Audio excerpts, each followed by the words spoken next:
नमस्कार दोस्तों, मेरा नाम है शिवाशीष और आप सभी का स्वागत करता हूं शिवाशीष के ऑफिशियल यूट्यूब चैनल में। दोस्तों, आज के इस वीडियो में हम बात करेंगे साइंस के कुछ इम्पोर्टेंट प्रश्नों को जो आपके आने वाले किसी भी एग्ज़ाम के लिए बहुत ही इम्पोर्टेंट होंगे। तो दोस्तों, आप इस वीडियो को पूरा ध्यान से देखें। चलिए स्टार्ट करते हैं। आज का हमारा पहला प्रश्न है कि सेल नाम जो है ये सर्वप्रथम किसके द्वारा दिया गया था। दोस्तों, यहाँ पे सेल कोशिका के बारे में कहा जा रहा है, तो कोशिका का सर्वप्रथम नाम किसके द्वारा दिया गया था दोस्तों? तो ये रॉबर्ट हुक के द्वारा दिया गया था।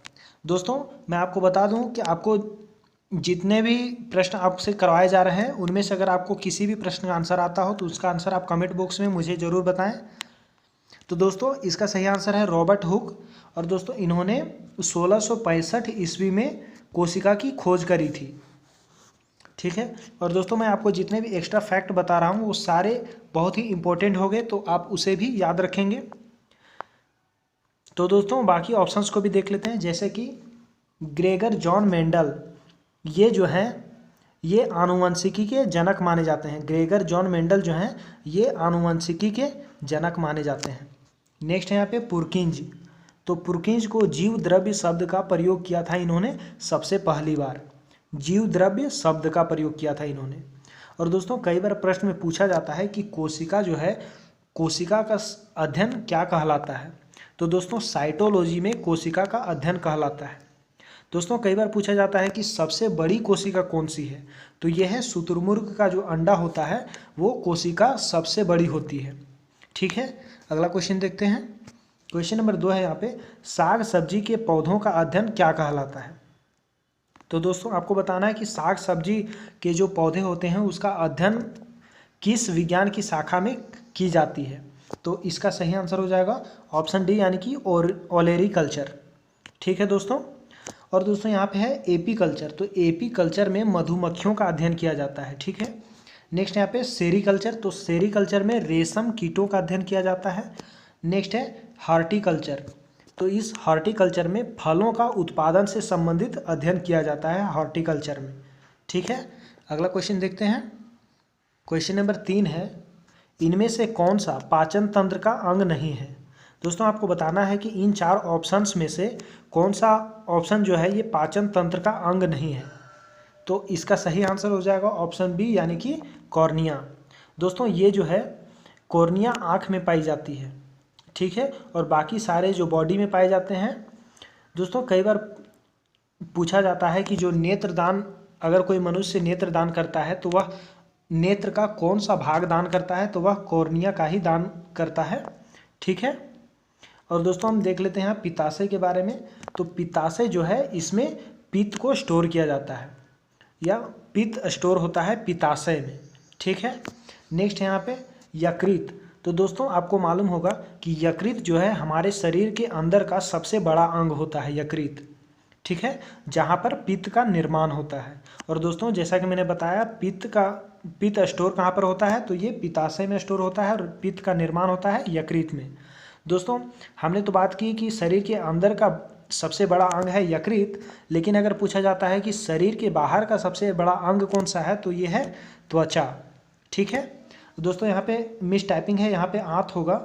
तो दोस्तों, आंत के बारे में जान लेते हैं। जैसे कि छोटी आंत, छोटी आंत जो है दोस्तों, पाचन की शुरुआत होती है मुख से और संपन्न होती है छोटी आंत में। ठीक है।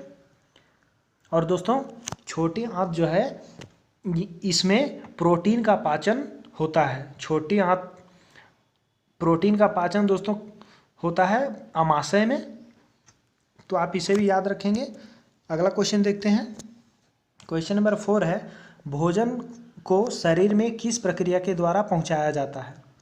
तो दोस्तों, भोजन को शरीर में किस प्रक्रिया के द्वारा पहुंचाया जाता है, तो ये अंतःग्रहण की विधि के द्वारा पहुंचाया जाता है भोजन को शरीर में। ठीक है। और दोस्तों, पाचन की शुरुआत जैसा कि मैंने बताया मुख से होती है, और संपन्न कहाँ पर होती है, तो ये होती है छोटी आंत में। और हमारे शरीर में प्रोटीन का पाचन कहाँ पर होता है दोस्तों, तो ये अमाशय में होता है। अगला क्वेश्चन देखते हैं। चूहों के विष का रासायनिक नाम क्या होता है। दोस्तों, चूहों का जो विष होता है उसका रासायनिक नाम क्या होता है, तो जिंक फॉस्फेट उसका रासायनिक नाम होता है चूहों के विष का। ठीक है। नेक्स्ट है दोस्तों यहाँ पे जिंक ऑक्साइड।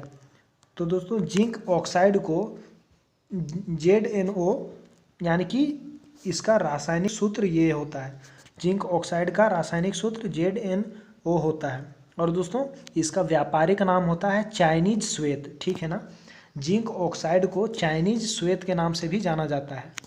अगला है यहाँ पे फार्मिक अम्ल। तो दोस्तों आपको मालूम होगा कि चींटी, मधुमक्खियों के जो डंक होते हैं, बिच्छू के डंक होते हैं, इन सभी में फार्मिक अम्ल पाई जाती है।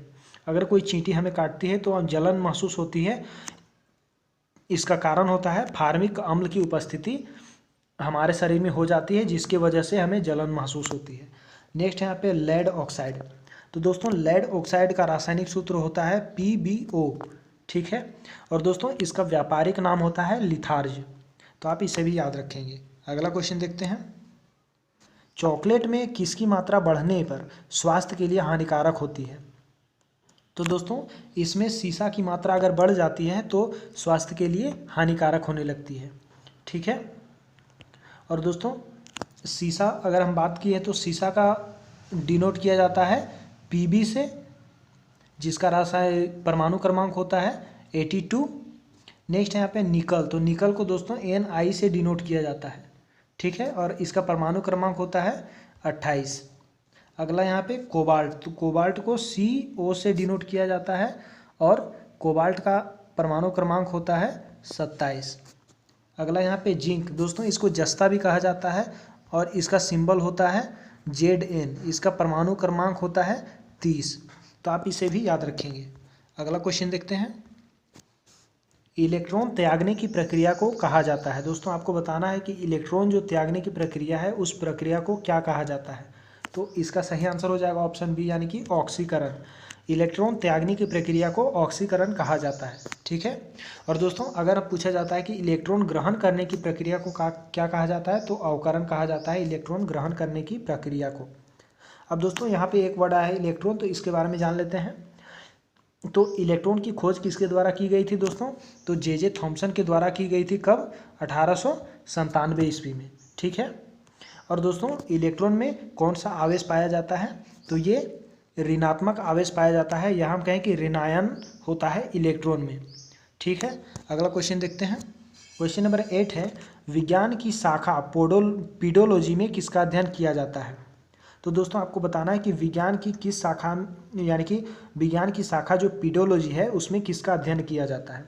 तो इसका सही आंसर हो जाएगा ऑप्शन ए यानी कि भूमि का अध्ययन किया जाता है विज्ञान की शाखा पीडोलॉजी में। ठीक है। और दोस्तों अगर हम बात करते हैं फलों का अध्ययन किस शाखा में की जाती है, तो ये पोमोलॉजी में फलों का अध्ययन किया जाता है। विज्ञान की शाखा पोमोलॉजी में फलों का अध्ययन किया जाता है। ठीक है। नेक्स्ट यहाँ पे चट्टानों का अध्ययन। तो दोस्तों पेट्रोलॉजी में चट्टानों का अध्ययन किया जाता है। कवकों का अध्ययन किया जाता है माइकोलॉजी में। और दोस्तों शैवालों का अध्ययन किया जाता है फाइकोलॉजी में। ठीक है। अगला क्वेश्चन देखते हैं, क्वेश्चन नंबर 9 है, दांतों का क्षय कब प्रारंभ हो जाता है? दोस्तों आपको बताना है कि दांतों का क्षय कब प्रारंभ होता है। जब pH का मान 5.5 से कम हो जाता है तब हमारे मुंह में दांतों का क्षय प्रारंभ हो जाता है। ठीक है। और दोस्तों यहाँ पे एक वर्ड आया है जैसे कि pH, तो इसके बारे में जान लेते हैं। दोस्तों इसका पूरा नाम होता है पावर ऑफ हाइड्रोजन या पोटेंशियल ऑफ हाइड्रोजन। इसके दो ठो फुल फॉर्म होते हैं, तो आपको दोनों याद रखने हैं। ठीक है। और इसके अगर हम खोज की बात करें तो सोरेनसन के द्वारा pH मान की खोज की गई थी। दोस्तों आपको थोड़ा सा बता दूं कि pH जो होता है उसमें 0 से लेकर 14 तक अंक होते हैं, जिसमें से अगर 0 से 7 के बीच में अगर किसी विलेन का मान आता है तो वह अम्लीय होता है, और अगर 7 से 14 के बीच में किसी विलेन का मान आता है तो वह क्षारीय होता है। ठीक है। और दोस्तों 7 अगर किसी विलेन का मान आता है तो वह उदासीन होता है या न्यूट्रल होता है। ठीक है। अगला क्वेश्चन देखते हैं, क्वेश्चन नंबर 10 है, इनमें से कौन सा एक रेडियोधर्मी पदार्थ नहीं है?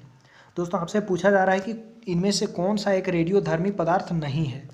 तो इसका सही आंसर हो जाएगा दोस्तों ऑप्शन ए यानी कि एल्यूमिनियम। एल्यूमिनियम जो है ये एक रेडियोधर्मी पदार्थ नहीं है। और दोस्तों अगर हम बात करते हैं एल्यूमिनियम के सिंबल की, तो AL से इसे डिनोट किया जाता है और इसका परमाणु क्रमांक 13 होता है। अगला यहाँ पे पोलोनियम, तो पोलोनियम को PO से डिनोट किया जाता है और इसका परमाणु क्रमांक होता है 84। ठीक है। अगला है यहाँ पे थोरियम, तो थोरियम को TH से डिनोट किया जाता है और इसका परमाणु क्रमांक होता है 19। ठीक है। अगला है यहाँ पे यूरेनियम, तो इसे U से डिनोट किया जाता है, इसका परमाणु क्रमांक होता है 92। तो दोस्तों आप इसे याद रखेंगे। और इसके अलावा भी मैं बता दूं कि रेडियोधर्मी जो पदार्थ है, या हम कहें कि रेडियोधर्मी तत्व जो है, इसकी खोज किसके द्वारा की गई थी, तो ये हेनरी बेकुरल के द्वारा की गई थी। रेडियो एक्टिविता या रेडियोधर्मी हम कहें। ठीक है। अगला क्वेश्चन देखते हैं। किसी मापक यंत्र का छोटे से छोटा मान उस मापक यंत्र का क्या कहलाता है।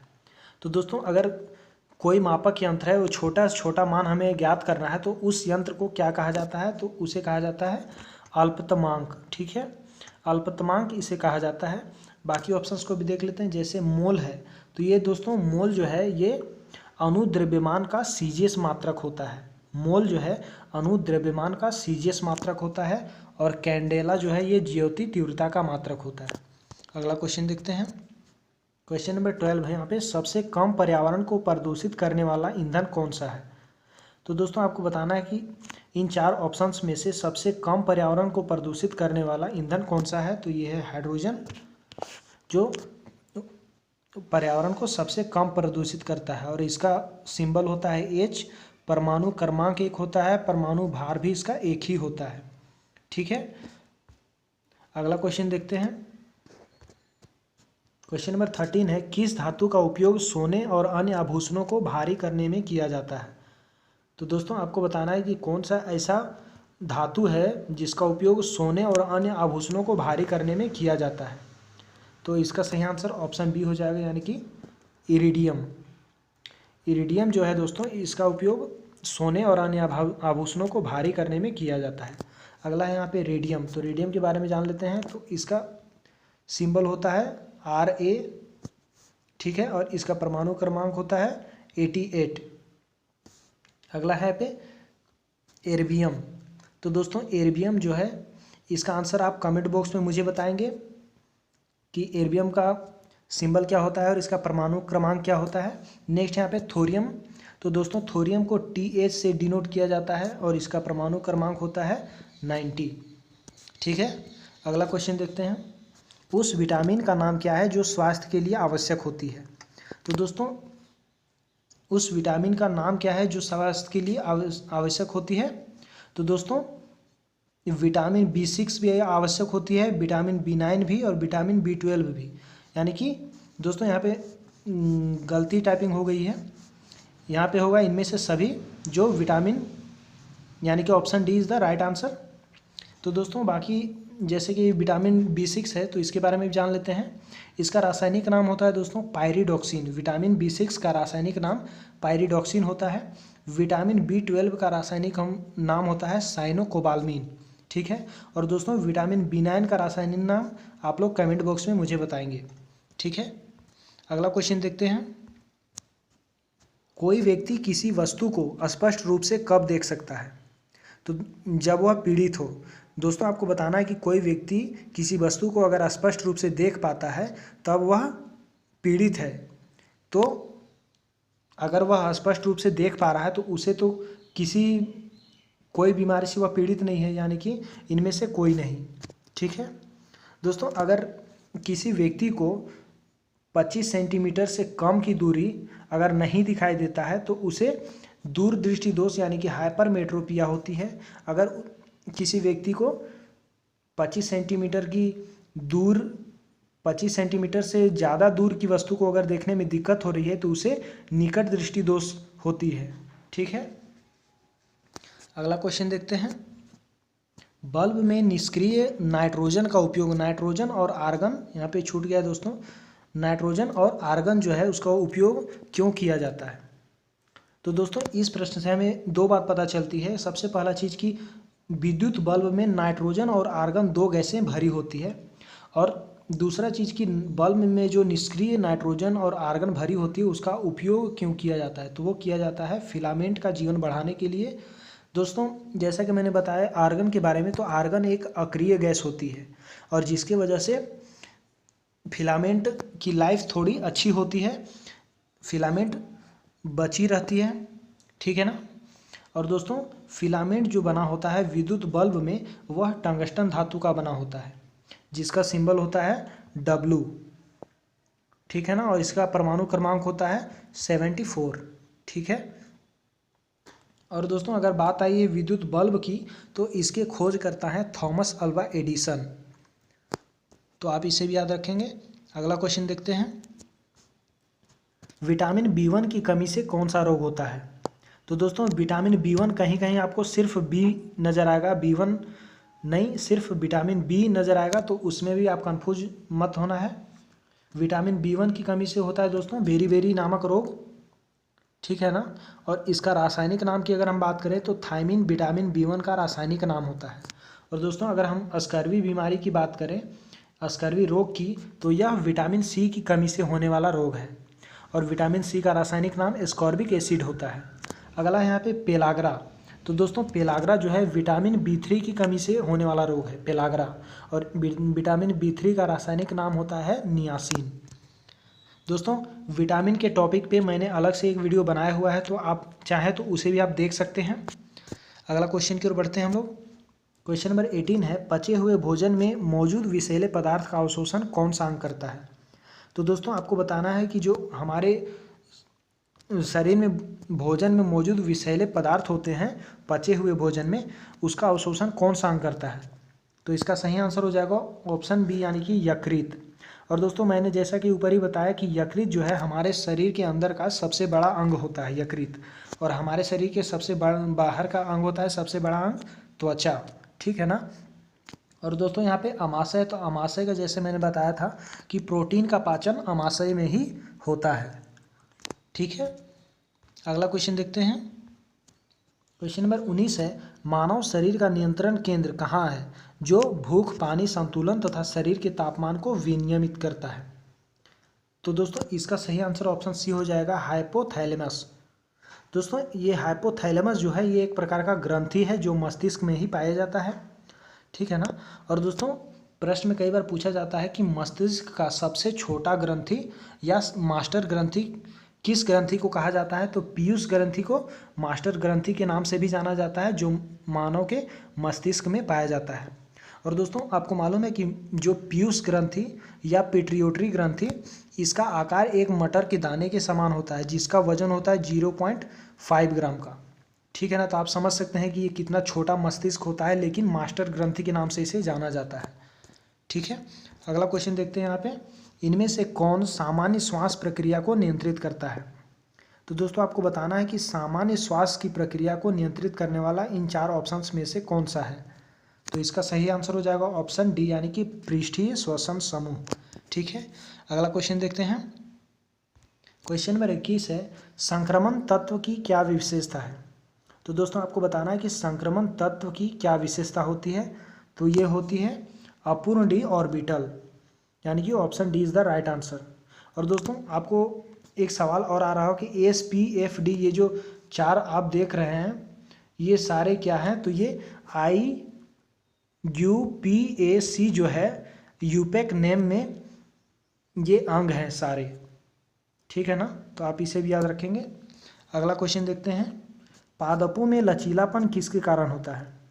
तो दोस्तों पादपों में लचीलापन किसके कारण होता है, स्थूल कोणोत्तक की वजह से पादपों में लचीलापन होता है, ठीक है। और दोस्तों कई बार पूछा जाता है कि ऊतक का अध्ययन किस विज्ञान की किस शाखा में किया जाता है, तो ये किया जाता है हिस्टोलॉजी में, और इनके जनक किसको माना जाता है, बीजेट को माना जाता है, हिस्टोलॉजी का जनक माना जाता है, ठीक है।